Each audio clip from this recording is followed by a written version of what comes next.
अस्सलामुअलैकुम dear viewers, आपके favourite informative channel marital life पर आपकी खिदमत से हाज़िर हैं। हमारा आज का टॉपिक है कि पैदाइश से पहले माँ के पास क्या चीज़ें तैयार होनी चाहिए।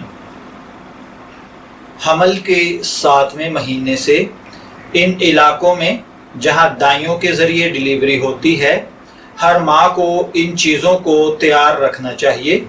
सबसे पहले नंबर पर साफ़ सुथरे कुछ कपड़े, दूसरे नंबर पर जरासीम कुछ साबुन या कोई और अच्छा साबुन, तीसरे नंबर पर हाथों और नाखूनों को साफ रखने के लिए खुरचने का साफ ब्रश, चौथे नंबर पर हाथ धोने के बाद मलने के लिए सिपरेट, साफ रुई, छठे नंबर पर नया ब्लेड ताकि आनोल नाल को काटने का वक्त आए तो ब्लेड खोलना ना पड़े।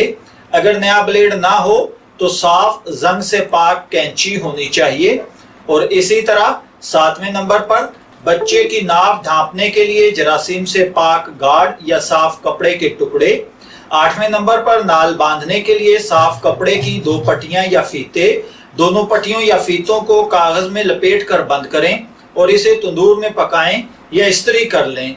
ये वो बातें और ज़रूरी चीज़ें हैं जो कि पैदाइश से पहले ख़वातीन को तैयार रखनी चाहिए अगर डिलीवरी घर पर हो रही हो।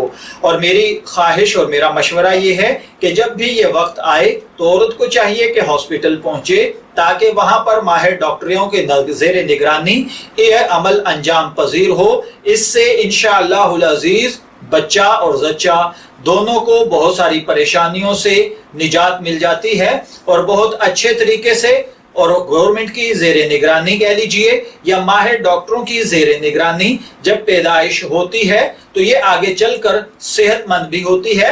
अगर खुदा ना खास्ता घर में डिलीवरी के दौरान कोई पेचीदगी पैदा हो जाए तो वो आगे जानकर दोनों में से किसी की जान का खतरा या जिंदगी भर का रोग बन जाया करती है। जबकि अगर आप हॉस्पिटल में मौजूद हों तो वहां पर तमाम तिब्बी सहूलियात से इस्तेफादा करते हुए दोनों की जान को न सिर्फ अच्छे तरीके से महफूज रखा जा सकता है बल्कि आने वाली मुस्तकबिल की बीमारियों से भी बचा जा सकता है।